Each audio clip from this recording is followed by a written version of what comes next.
দর্শক, ২১শে বইমেলার প্রাঙ্গণে রয়েছেন আমাদের সহকর্মী মুক্তা মাহমুদ। সরাসরি আমরা চলে যাচ্ছি মুক্তার কাছে। মুক্তা, মেলায় পাঠক দর্শনার্থীদের ভিড় আপনি কেমন দেখতে পাচ্ছেন?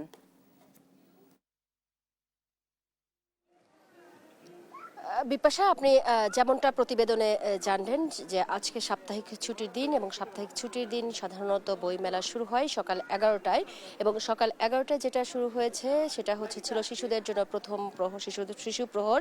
সেখানে শিশুরাই বেশিরভাগ উপস্থিতি ছিল এবং সেটাই সকালে দেখতে পেয়েছি এবং যেটা প্রতিবেদনে জানা গেছে যে সংখ্যায় উপস্থিতি কম ছিল।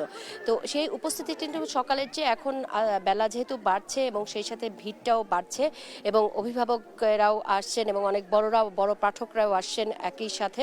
সকালবেলার চিত্র এবং এখনকার চিত্র পুরোটাই ভিন্ন। আপনি নিশ্চয়ই দেখতে পাচ্ছেন যে মানুষ আস্তে আস্তে যেটা বলছিলাম যে আস্তে আস্তে সকালের পর থেকে মানুষের ভিড় বাড়ছে এবং পাঠকেরা আসতেছেন এবং যেটা হচ্ছে যে তারা নিজেদের পছন্দের মতো বই দেখছেন। নতুন নতুন বই আসছে এখনো মেলায় এবং যেহেতু একটা রোজার কারণে অনেক সময় হচ্ছে যে ভিড় বাট্টা তেমন হয় না। এবং আর একটা বিষয় যে এবার বইমেলা যেহেতু দেরিতে শুরু হয়েছে, যে কারণে প্রথম আজকে তৃতীয় দিন মাত্র এবং তৃতীয় দিন অনুযায়ী এবং অনেক যারা প্রকাশক আছে প্রকাশকদের কাছে যেটা জানতে পেরেছি এবং শুনেছি যে তারা বলছেন যে ধীরে ধীরে এই যে বই বিক্রির সংখ্যা বা পাঠকের সংখ্যা মেলায় বাড়বে।